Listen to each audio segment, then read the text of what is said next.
Hello guys, नमस्कार, very good morning.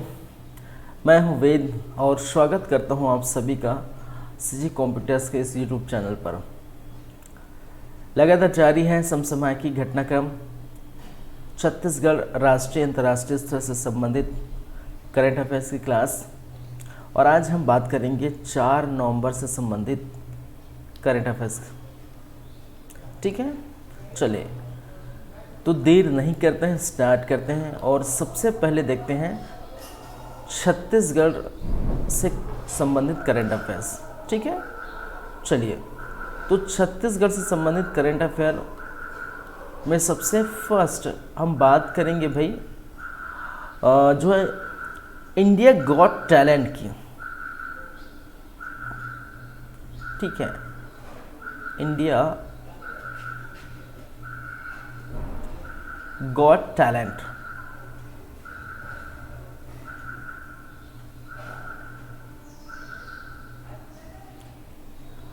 चलिए, India got talent का 10वां संस्करण हुआ है हाल ही में।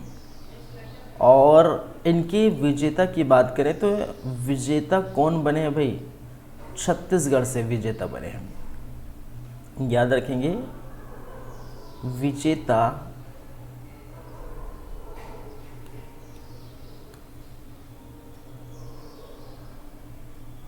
छत्तीसगढ़ से। और वो टीम कौन होगी? अबुझमाड़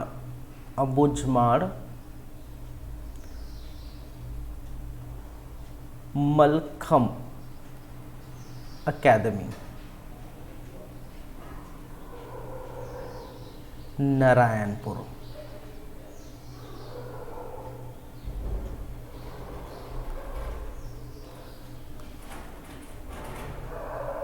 नारायणपुर, छत्तीसगढ़।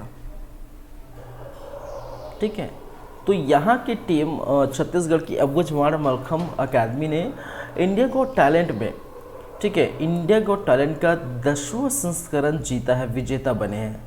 और विजेता बनने के बाद इसको राशि कितनी प्राप्त होगी भाई? राशि मिलेगी 20 लाख रुपये। ठीक है, विजेताओं को राशि कितनी दी जाती है? 20 लाख रुपये। तो 20 लाख रुपये इनको प्राप्त हुई है। ठीक है, चलिए क्लियर है यहाँ तक बातें। दूसरे नंबर पर चलते हैं। Chhattisgarh India international badminton challenge प्रतियोगिता। छत्तीसगढ़ इंडिया इंटरनेशनल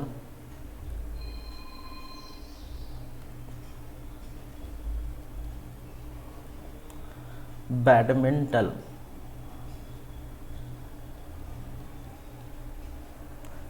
चैलेंज प्रतियोगिता।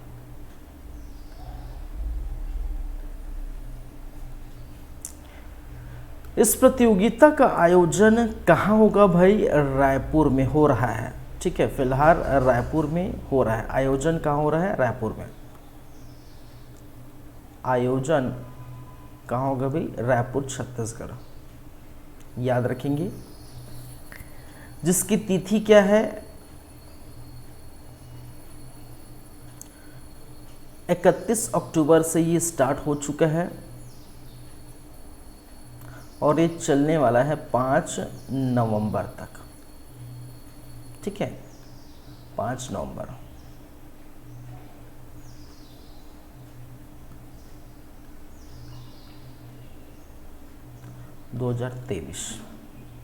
ठीक है, 31 अक्टूबर से 5 नवंबर 2023 तक छत्तीसगढ़ के रायपुर में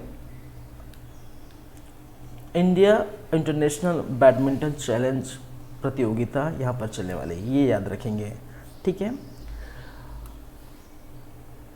बात कर लेते हैं तीसरे नंबर की। छत्तीसगढ़ में कुल राजस्व,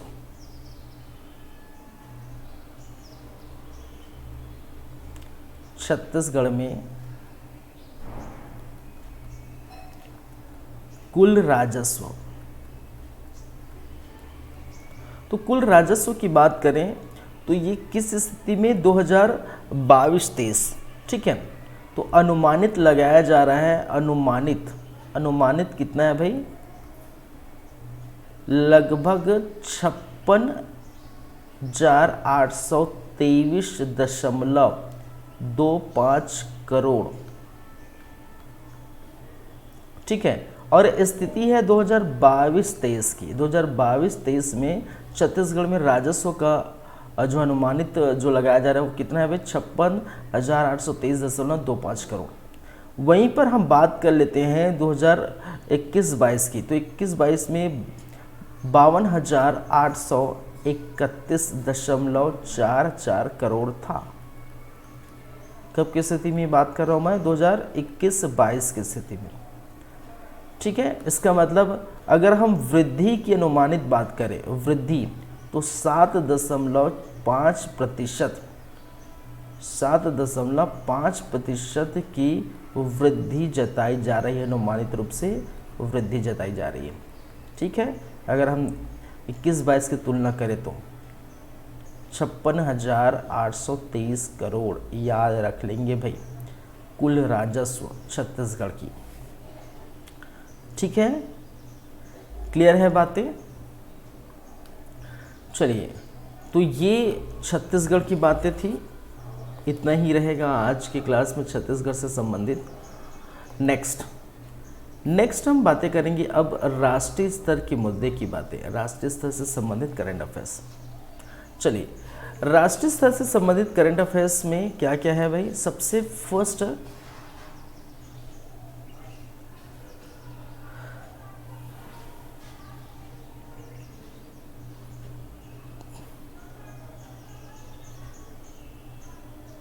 क्या देखेंगे, सबसे फर्स्ट याद रखेंगे, भारत का पहला अंतर्राष्ट्रीय क्रूज लाइनर कोस्टा सेरेना,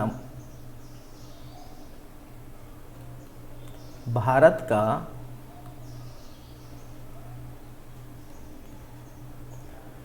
पहला अंतर्राष्ट्रीय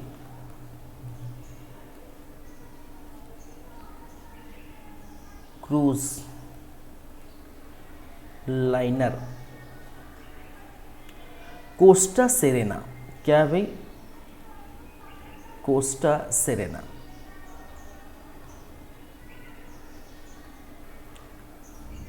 Costa Serena cruise line Costa Serena.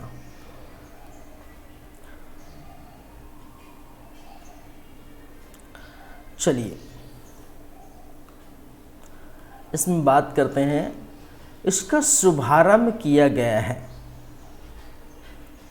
शुभारंभ किसके द्वारा किया गया है,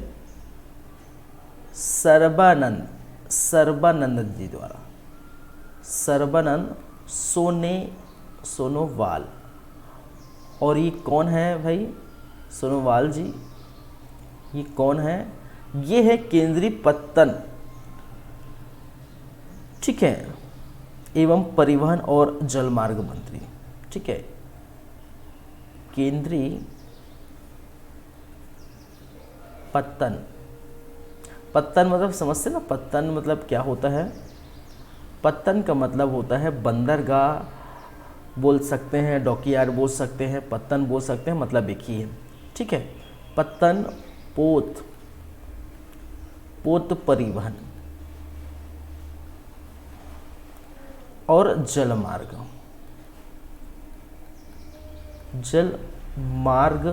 मंत्री कौन है भाई, सर्बानंद सोनोवाल। इन्होंने शुभारंभ किया किसका, भारत का पहला अंतर्राष्ट्रीय क्रूज लाइनर कोस्टा सेरेना, ठीक है। जल में एक प्रकार से जहाज है, और याद रखेंगे इसका शुभारंभ किया गया है मुंबई से। इसका शुभारंभ कहाँ से किया गया है, मुंबई से रवाना होगी, ठीक है। कहाँ से रवाना होगी, मुंबई से इसका शुभारंभ हो रहा है, याद रखेंगे। मुंबई पोर्ट से शुभारंभ, यह एक घरेलू जल यात्रा है, यह एक क्या है भाई, घरेलू जल यात्रा है,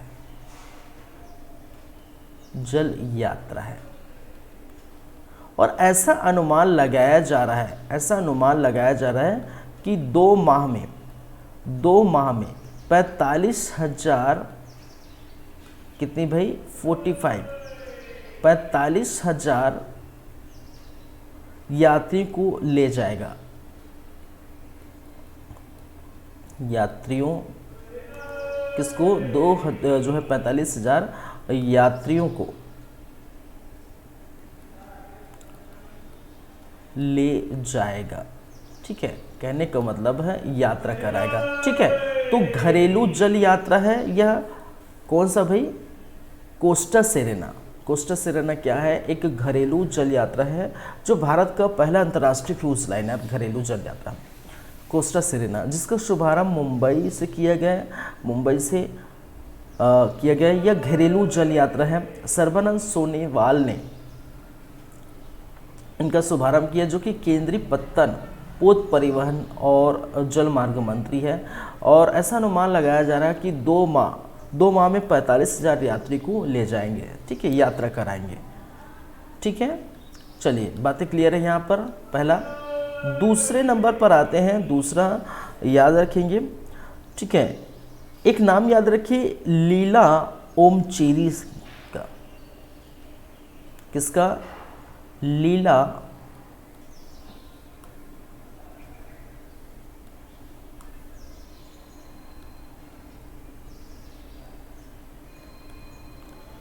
ओमचेरी का। चलिए, लीला ओमचेरी जी का नाम क्यों याद रखना भाई, देखिए हाल ही में इनका निधन हो गया है।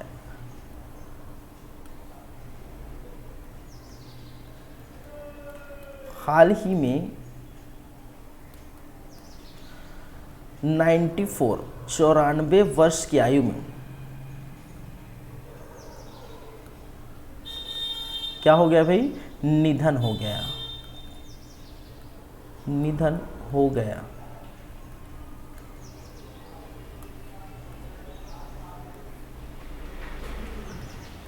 चलिए नेक्स्ट देखिए, इनके बारे में और याद रखेंगे। केरल, ये कहाँ के निवासी, केरल के। कहाँ के भाई, केरल। और याद रखें, केरल के प्रख्यात गायिका है ये। जो है इनके क्षेत्र की बात करें, किस क्षेत्र से बिलोंग करते हैं, तो ये जो है प्रख्यात गायिका है। साथ ही साथ संगीतज्ञ है, थे मतलब थी, संगीतज्ञ थी, लेखिका थी, लेखिका। ठीक है, और पद्मश्री से भी नवाजा गया था। एवं देखिए, एवं जो है पद्मश्री से भी नवाजा गया था। पद्मश्री मिला था इनको 2008 में। कब मिला था भाई, 2008 में इनको पद्मश्री से नवाजा गया था। ये याद रखेंगे इनको भाई, लीला ओमचेरी। तो देखिए, लीला ओमचेरी हाल ही में 94 वर्ष की उम्र में इनका निधन हो गया है। और किस किस क्षेत्र से बिलोंग करती है, ये गायिका है, गायिका थी, संगीतज्ञ थी, लेखिका थी, और इनको पद्मश्री भी मिला था 2008 में। ठीक है, तो ये थोड़ा ध्यान रखेंगे। चलिए, क्लियर है।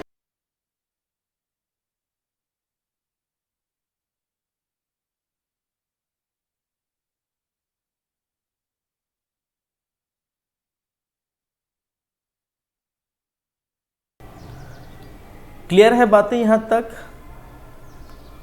2 हो गए भाई राष्ट्रीय स्तर से। अब देखते हैं तीसरी की बातें करते हैं। तीसरा, थर्ड है। थर्ड में हम बात कर लेते हैं जम्मू एंड कश्मीर की। किसकी भी, जम्मू कश्मीर। जम्मू कश्मीर, तो याद रखेंगे जम्मू एवं कश्मीर में, जम्मू कश्मीर में 4 लेन 4 लेन वाली जो है 4 लेन वाली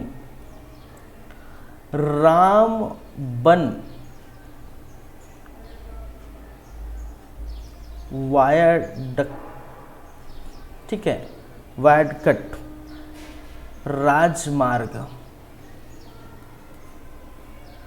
का निर्माण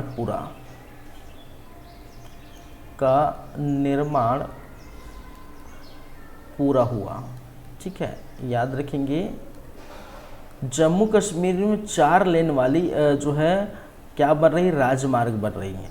ठीक है, रामबन वायडकट, इस 4 लेन वाली रामबन वायडकट राजमार्ग का जो है निर्माण पूरा हो गया है। याद रखेंगे निर्माण पूरा हो गया है।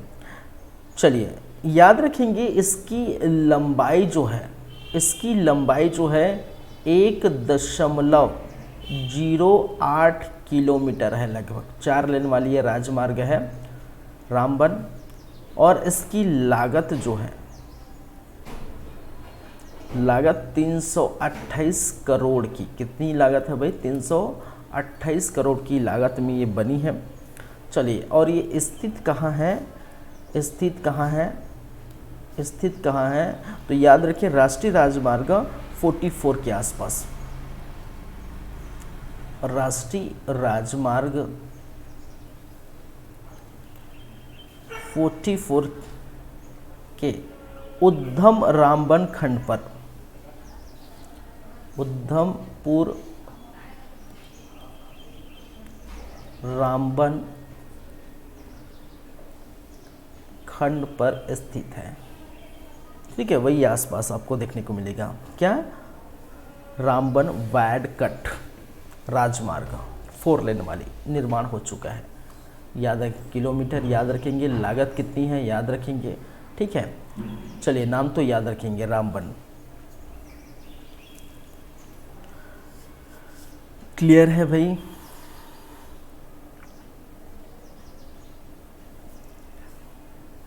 चलिए तीसरे नंबर की बात कर लेते हैं। तीसरा करंट अफेयर हो गया, चौथे नंबर की बात कर लेते हैं। चौथे नंबर में कुछ नाम आपको याद रखना होगा, जैसे कि पहले प्रोजेक्ट की बात कर लेते हैं। प्रोजेक्ट कुशा, फिर बाद में बात करेंगे प्रोजेक्ट कुशा। ये प्रोजेक्ट कुशा क्या है भाई, किसके लिए है, किसके द्वारा ये लाया गया है, तो याद रखेंगे जो प्रोजेक्ट कुशा है वो लॉन्च किया गया है, किसके द्वारा लॉन्च किया गया है, DRDO। किसके द्वारा लॉन्च किया गया भाई, DRDO द्वारा लॉन्च किया गया। और इसका लागत क्या है, इसका लागत 2.5 बिलियन डॉलर, कितना है, बिलियन डॉलर, 2.5 बिलियन डॉलर, याद रखेंगे। चलिए अब इसका उद्देश्य को समझते हैं, ये किस लिए लाया गया, कुशा जो है प्रोजेक्ट कुशा किस लिए लाया गया, DRDO द्वारा। तो देखिए वायु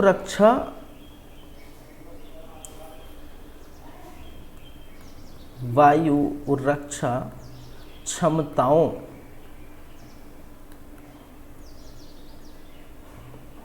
में क्रांति लाने हेतु, क्या करने के लिए, क्रांति लाने हेतु। और ये क्या करेगा प्रोजेक्ट कुशा, जो दूर विमान है, ठीक है, इसका कार्य क्या है, जो दुश्मन के दूर विमान है उस पर नजर रखेंगे। दुश्मन के दूर स्थित विमान एवं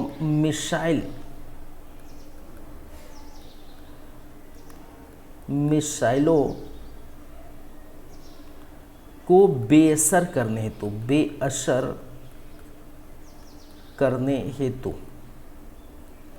ठीक है, ये प्रोजेक्ट लाया गया है, प्रोजेक्ट कुशा।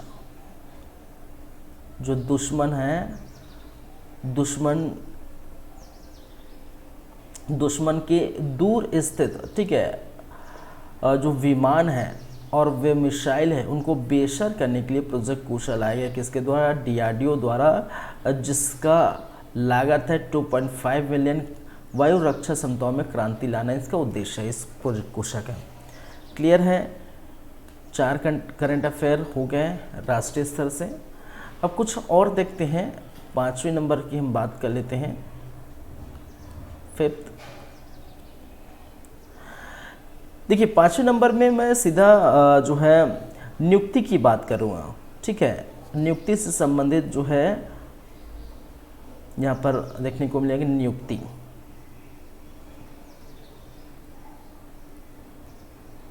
किसकी भी नियुक्ति से संबंधित है।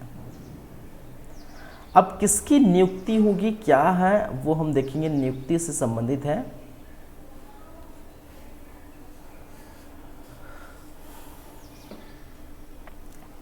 चलिए नाम एक एक करके याद रखेंगे, किसका कहाँ कहाँ नियुक्त किया गया किसको।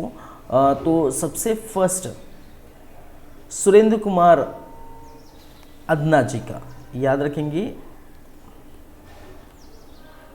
सुरेंद्र कुमार अदना। चलिए इस प्रकार से हम देखते हैं।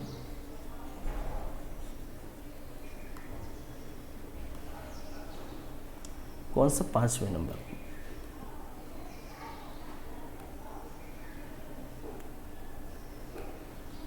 चलिए नियुक्ति में सबसे फर्स्ट जैसे कि मैंने कहा सुरेंद्र कुमार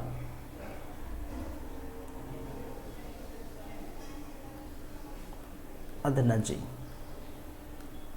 इसको संयुक्त राष्ट्र सलाहकार समिति में नियुक्त किया गया है।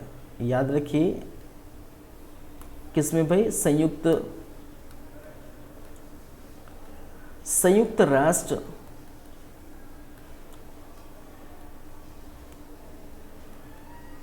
सलाहकार समिति में नियुक्त। दूसरा नाम याद रखेंगे, दूसरा नाम है प्रवीण मधुकर पवार। मधुकर पवार, ये अलग अलग करंट अफेयर है मैं, लेकिन जो है नियुक्ति के संबंध में इसलिए मैं एक ही बार बता देता हूँ। प्रवीण मधुकर पवार जी, ठीक है, इनको सीबीआई के संयुक्त निदेशक नियुक्त किया गया।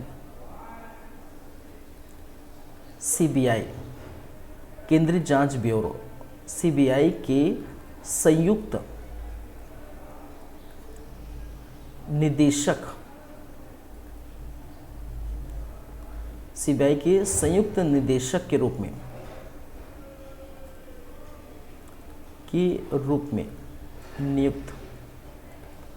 नियुक्त किया गया है।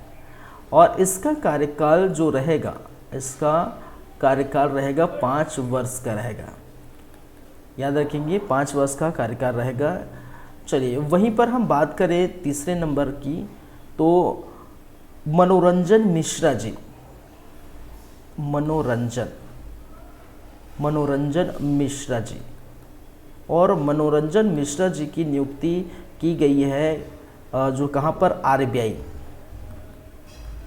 Reserve bank of India, RBI के कार्यकारी निदेशक, कार्यकारी निदेशक के रूप में नियुक्ति, के रूप में नियुक्त।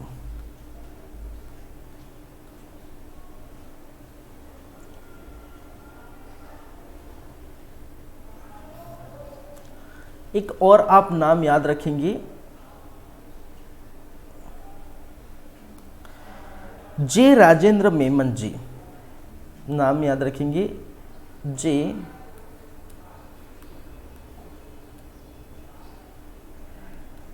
राजेंद्र मेमन। और जे राजेंद्र मेमन जी को कहाँ नियुक्त किया गया भाई, सशस्त्र बल न्यायाधिकरण के अध्यक्ष नियुक्त किया गया। सशस्त्र बल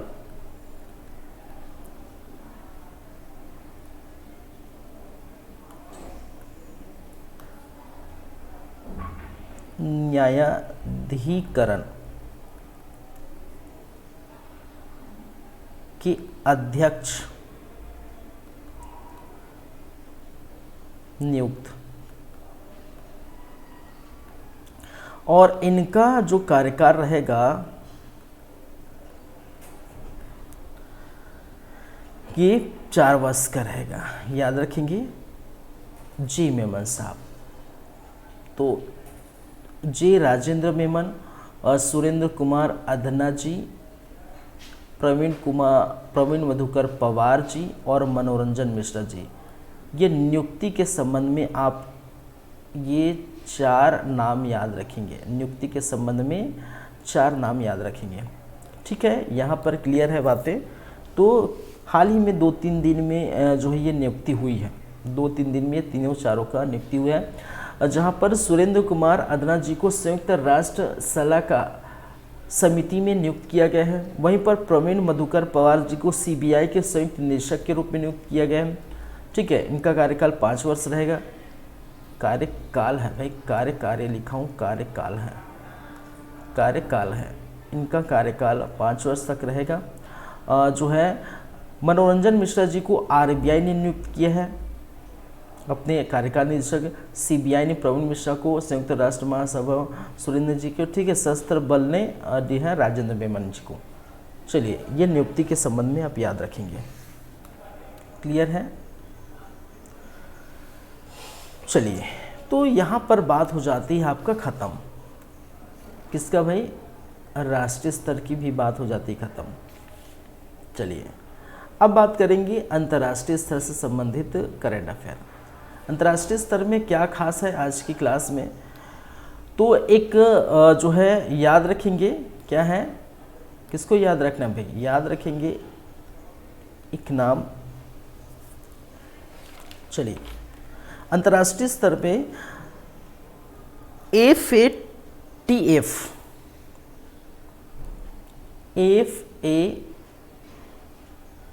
FATF।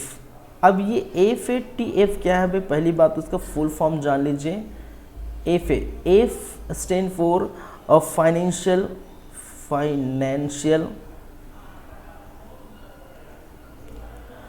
A फॉर एक्शन,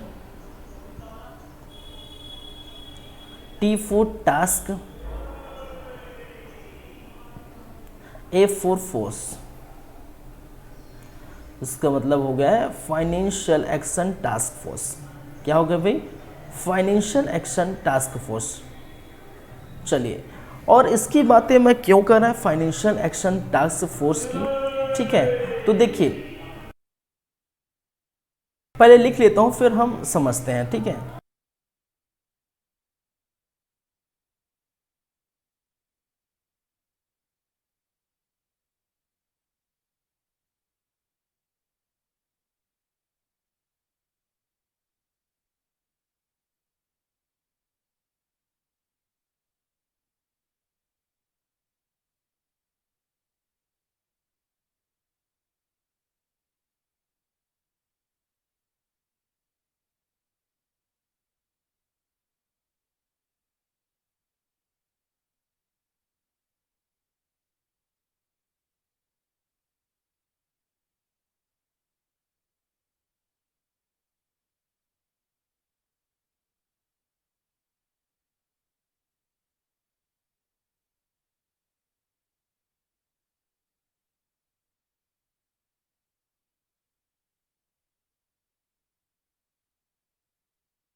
चलिए, मैंने कहा था थोड़ा लिख लेते हैं पहले, उसके बाद बात करेंगे। तो देखिए मैंने क्या कहा भाई, FATF financial action task force. Financial action task force की स्थापना 1989 में हुई थी। मुख्यालय पेरिस में है। 40 सदस्यों से ये बनी है, 40 सदस्य है इसमें। अब देखिए ये FATA होता क्या है, ये क्या करता है भाई, इसका कार्य क्या है, मनी लॉन्ड्रिंग को रोकना। ठीक है, मनी लॉन्ड्रिंग क्या है, एक प्रोसेस है। याद रखेंगे, यदि मैं मनी लॉन्ड्रिंग की बात करूं तो आप अगर जानते हैं तो मनी लॉन्ड्रिंग तो मनी लॉन्ड्रिंग की जो है बातें करूं तो ये क्या है, यह एक प्रोसेस है, यह एक क्या है, प्रोसेस है। और इस प्रोसेस में क्या होता है, जो ब्लैक मनी है, क्या है भाई, ब्लैक मनी। तो ब्लैक मनी पैसे को क्या किया जाता है, वाइट मनी में चेंज किया जाता है। किस में चेंज किया जाता है, वाइट मनी में चेंज किया जाता है। ब्लैक मनी को वाइट मनी में क्या किया जाता है, चेंज किया जाता है। ठीक है, कहने का मतलब है जो अवैध रूप से कमाए गए पैसे को वैध रूप में कन्वर्ट करना। ठीक है, ये किस प्रकार से किया जाता है, ठीक है, बहुत सारे तरीके होते हैं। ठीक है, तो याद रखिए जो ब्लैक मनी का पैसा है, जो काला धन है, उसको वाइट में करते हैं, सफ़ेद धन में, कहने का मतलब वैध रूप से वो करते हैं। और इसका ये जो पैसा है वो आतंकवादी गतिविधियों, ठीक है, एक्सटॉर्शन, बहुत सारे चीज़ों में काम आते हैं। ठीक है, बहुत सारी चीज़ों में काम आते हैं।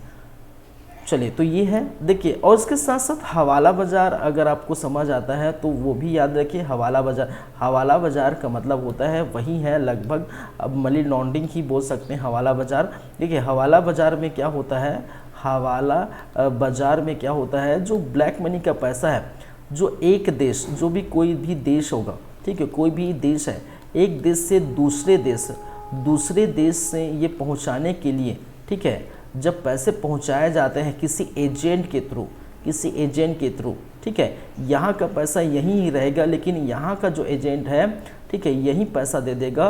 और बाद में, ठीक है, दोनों एजेंट क्या करते हैं, ठीक है, बाद में सुलह कर लेते हैं कि हम आपको पैसा दे देंगे बाद में। ठीक है, तो मान के चलिए यहाँ कोई व्यक्ति है A नाम का और व्यक्ति B नाम का किसी दूसरे देश में है। ठीक है, दूसरे देश में यहाँ पैसा पहुँचाना है तो डायरेक्टली पैसा नहीं पहुँचाएगा। ठीक है, यहाँ के जो है व्यक्ति और होंगे।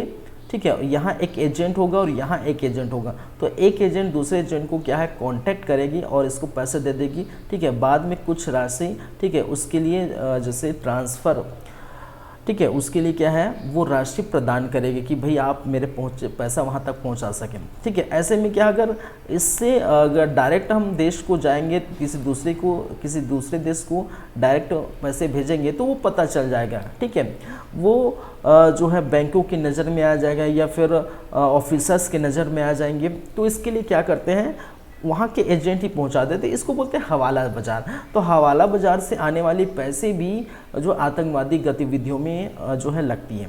ठीक है, अब देखिए ये क्या है, ये जो है FATF क्या करता है, देशों को ग्रे लिस्ट में जो है उसको लिस्टेड करता है, ग्रे लिस्ट करता है, लिस्ट करता है। ग्रे लिस्ट क्या होता है कि जो FATF नज़र रखी रहती है कि कौन सा देश अपने पैसे को छुपा रहा है या कौन सा देश अपने पैसों को जो आतंकवादी गतिविधियों में उस पैसे का इस्तेमाल कर रहा है। तो FATF नज़र रखती है सभी देशों में। यदि ऐसा लगता है, ठीक है, एक बार दो बार उनको समझाया जाता है, एक बार दो बार जो है नोटिस दी जाती है उस देश को कि आपका पैसा कहाँ गया, आप आतंकवादी गतिविधि में आपका पैसा लग रहा है। ठीक है, बार बार करने पर यह नहीं मानते तो उस देश को ग्रे लिस्ट कर दिया जाता है।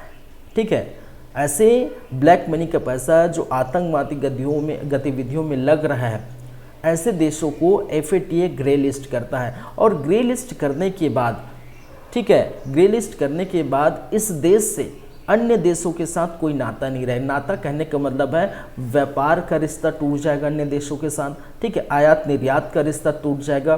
ठीक है, मैन्युफैक्चरिंग, निर्माण वगैरह का, ठीक है, ये सारे रिश्ता टूट जाएगा। ठीक है, तो इससे देश की इकोनॉमी जो है घट जाएगी। तो यही है बात है, ग्रे लिस्ट करने से दिक्कत आ जाएगी किसको, उस देश को, ठीक, क्योंकि इकोनॉमी बढ़ेगी, क्योंकि आयात निर्यात नहीं हो सकता, व्यापार संबंधी रिश्ते टूट जाएंगे दूसरे देशों से। तो हाल ही देखिए एक न्यूज़ अभी आया है, हाल ही में कुछ देश है, ठीक है, कुछ देश है जैसे पनामा है, अल्बानिया है, जॉर्डन है, इनको ग्रे लिस्ट से हटा दिया गया है, ग्रे लिस्टेड कर दी गई थी इस देशों को, क्योंकि यहाँ के जो पैसे हैं वो आतंकवादी गतिविधियों में क्या किया जा रहा है, इस्तेमाल किया जा रहा है, ठीक है। हाल ही में पाकिस्तान को भी ग्रे लिस्ट कर दिया था, उसको भी हटा दिया गया है, ठीक है। तो ये याद रखिए FATF। तो आज का न्यूज़ बोल सकते हैं, अभी का ये है न्यूज़, लेकिन इसको भी आपको समझना पड़ेगा, ठीक है। FATF स्थापना 1989, पेरिस 40 सदस्य, मनी लॉन्ड्रिंग को रोकना है, हवाला बाजार पर नज़र रखना है, देशों को ग्रे लिस्टेड करना है, देशों को ग्रे लिस्टेड करना है, ठीक है। चलिए, तो ये है जो है याद रखिए FATF। क्लियर है यहाँ पर बातें, हवाला बाजार समझ आता है, मनी लॉन्ड्रिंग समझ आता है, ठीक है, तो आपको ये समझ आ जाएगा। चलिए, ठीक है। चलिए नेक्स्ट हम देखते हैं, इसके बाद नेक्स्ट आपका दूसरे नंबर का करेंट अफेयर क्या है भाई, नेक्स्ट है याद रखें गाजा प्रस्ताव। एक अभी हाल ही में गाजा प्रस्ताव आया है, गाजा प्रस्ताव। अब इसको समझते हैं, गाजा प्रस्ताव क्या है। चलिए एक मिनट,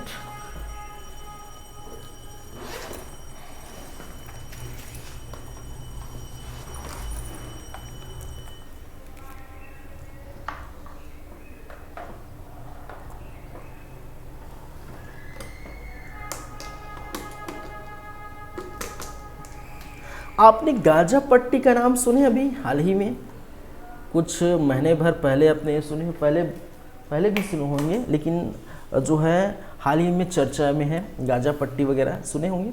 चलिए थोड़ा समझते हैं। देखिए आप जानते हैं महीने भर से चल रहा है इजराइल, लगभग, ठीक है, 25 से 28 दिन हो गया, लगभग महीने भर से चल रहा है इजराइल वर्सेस जो है फिलिस्तीन्स, ठीक है, फिलिस्तीन, इजराइल वर्सेस यार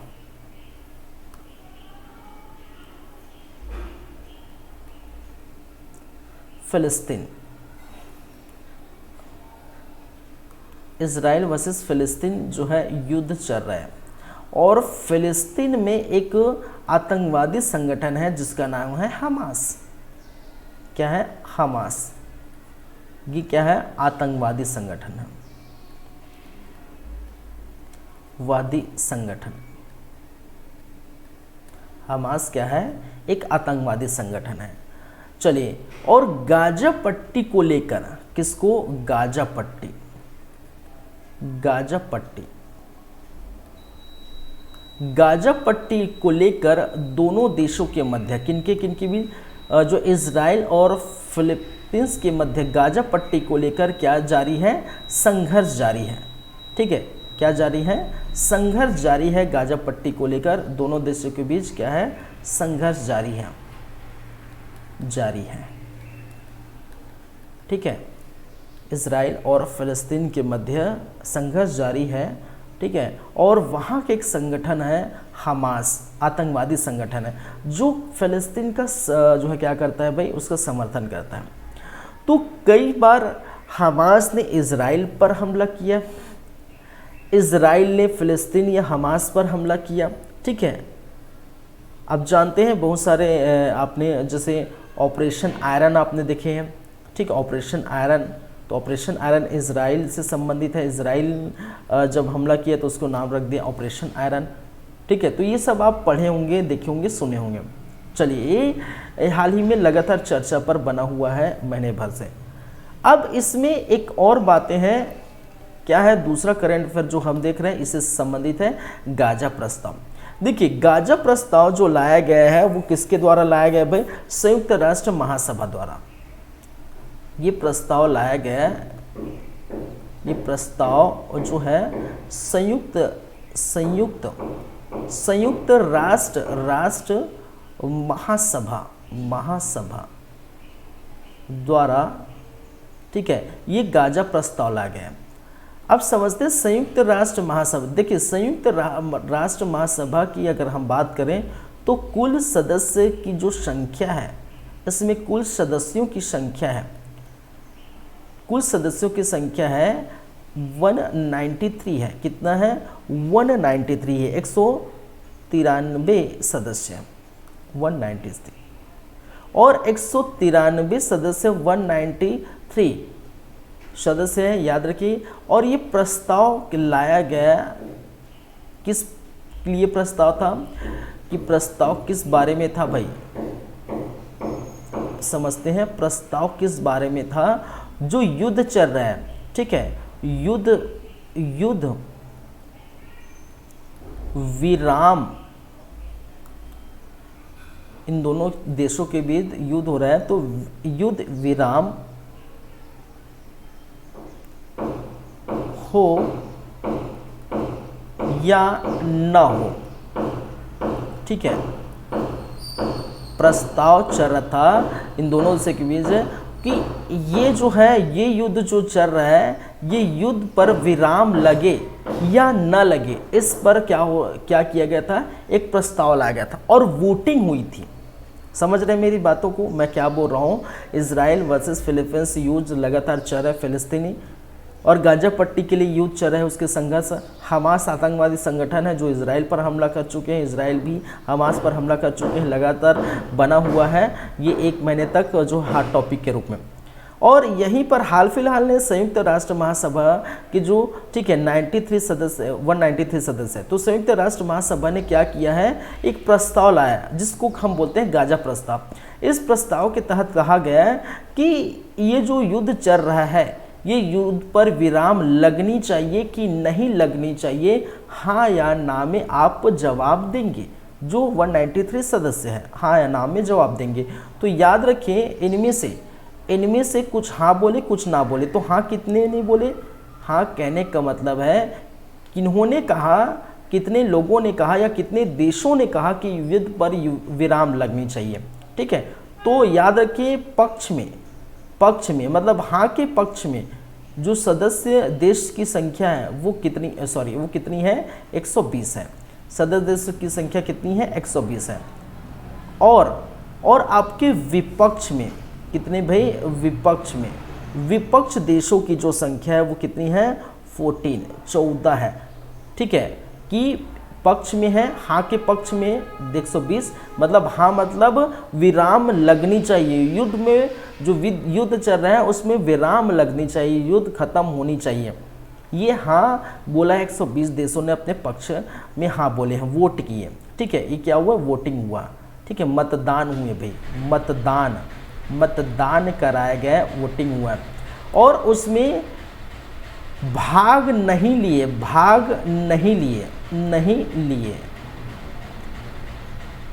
और कितनों ने भाग नहीं लिए, इसको हटा देता हूँ फिलहाल के, कितनों ने भाग नहीं लिए? लगभग 45 देश, ठीक है। कितने देश? लगभग 45 देशों ने भाग नहीं लिए। याद रखिएगा, इस प्रकार के युद्ध विराम जो चल रहे हैं उस पर रोक लगाई जाए न लगाई जाए, इस पर भाग नहीं लिए कितने देशों ने? 45 देशों में। और आपको याद रखना ये ज़रूरी है कि 45 देश में, इस 45 देश में नाम किसका है? भारत भी शामिल है। इसमें इस 45 देश में कौन शामिल है भाई? भारत भी शामिल है, ठीक है, भारत भी शामिल है, याद रखेंगे। तो क्या भारत नहीं चाहता कि इजराइल और फ़लस्तीन के बीच ये युद्ध विराम हो या युद्ध ख़त्म हो? हाँ ज़रूर चाहता है, भारत ज़रूर चाहता है। इसके पहले कुछ दिन पहले और प्रस्ताव जो कुछ आया था उसमें भारत ने कहा था कि हम जो है हम भी चाहते हैं कि इन दोनों देशों के बीच जो चल रहा युद्ध वो समाप्त हो, ठीक है। लेकिन ये भाग नहीं लिए, ठीक है, इन्होंने भाग नहीं। कई लोगों का या कई देशों का ये कहना है कि ये इजराइल का साथ दे रहे हैं, कई देशों का कहना है कि ये फिलीपींस का साथ दे रहे हैं। और इसी ठीक है। और भारत ने कोई हामी नहीं भरी, 45 देशों की सूची में भारत की भी नाम है। भारत ने ऐसे मतदान पर अपना कोई राय नहीं दिया, ठीक है, मतदान में ही भाग नहीं लिए, ठीक है, याद रखेंगे। चलिए, तो 120 देशों ने हामी भरी है कि इन दोनों देशों के बीच युद्ध जो है, युद्ध में क्या हो, विराम लगनी चाहिए, युद्ध खत्म होना चाहिए। 14 देशों ने कहा कि नहीं होना चाहिए और 45 देशों ने भाग नहीं लिया। कुल टोटल 193, ठीक है। चलिए,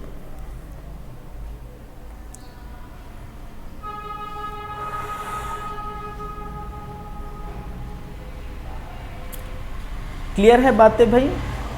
चलिए,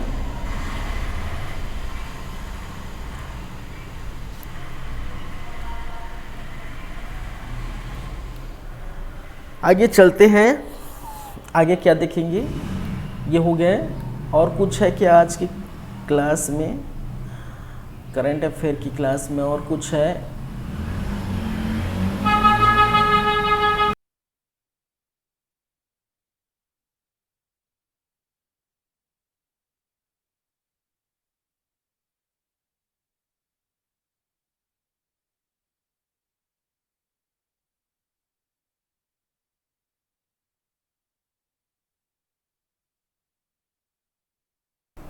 चलिए, दो ही है फिलहाल तो अभी जो है, और कोई न्यूज़ नहीं है फिलहाल, तो आज इतना ही रहेगा आज की क्लास में।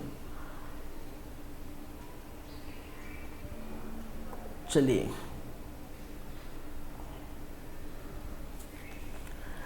नेक्स्ट क्लास में आप लोगों से फिर मुलाकात होगी, फिर बात होगी। आज की क्लास इतना ही रहे क्योंकि हो गया है आपका करंट अफेयर की क्लास 4 नवंबर की। चलिए, तो मिलते हैं आप लोगों से, फिर मुलाकात होगी, फिर बातें होगी। Thank you guys, thank you class, धन्यवाद।